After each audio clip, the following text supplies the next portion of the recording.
Маймыл чечек жыл башынан бери 500дөн ашуун адамдын өмүрүн алды. Бул кандай оору, кимдер өзгөчө сактанышы керек, кантип жугат? Мен Эльвира Султанмурат кызы айтып берем. Медиа хабка катталып коюңуз, пайдалуу маалыматтар бизде бар. Бүткүл дүйнөлүк саламаттык сактоо уюму маймыл чечек жайылып жаткандыгына байланыштуу өзгөчө кырдаал жарыялап мамлекеттерди оорунун алдын алуу чараларын көрүүгө чакырды. Бул оору негизинен Конго Демократиялык Республикасында жана ага жанаша коңшу мамлекеттерде тарап жатат. Конгодо маймыл чечек жугузалгандардын саны 15 000 адамдан ашып, 500 киши кайтыш болду. Африка мамлекеттеринен сырткары Швеция жана Пакистанда дагы бирден учур катталды. Швециянын бийлиги бейтап Африкадан учуп келгенден кийин оору жугузуп алганы билингенин кабарлады. Мпокс деп аталган маймыл чечеги катталгандан бери Пакистан атайын оорукана даярдады. Аны менен катар Борбор Азиядагы маймыл чечегин алдын алуу иштерин жүргүзүп жатат.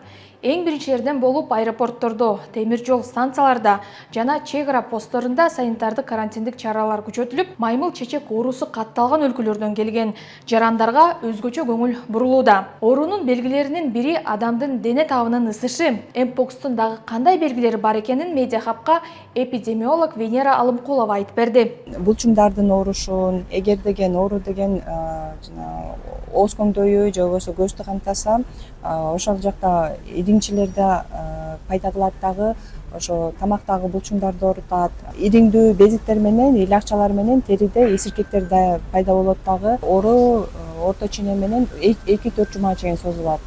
Эгер андай белгилер болуп, адам баласы деген тиешелүү кызматкерлерге кайрылып, тиешелүү дарылоо албаса, өз алдынча дарыланып, туура эмес дарыланып алса дагы өлүмгө алып келиши мүмкүн. Дүйнөлүк саламаттык сактоо уюму маймыл чечеги алгач жаныбардан адамга жукса, бирок азыр адамдан адамга жугуп жатканын белгилейт. Вирус учурашканда, өбүшкөндө, жыныстык катнашта жугат. Коронавируста бейтаптар изоляция болгондой, маймыл чечегин алып жүргөндөр 2 жумадан, керек болсо 1 айга чейин карантинде кармалат.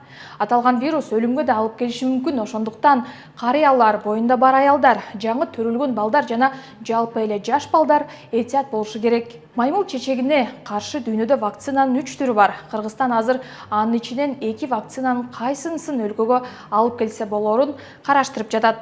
Илимий эксперттик иммунопрофилактика боюнча топко маалымат даярдалып атат. Ошол маалыматтын жыйынтыгы менен ушул өлкөгө кайсыл вакцина алынып келет жана канча кайсы курактагыларга жана кайсыл рисктеги адамдарга жасалаары толук каралат.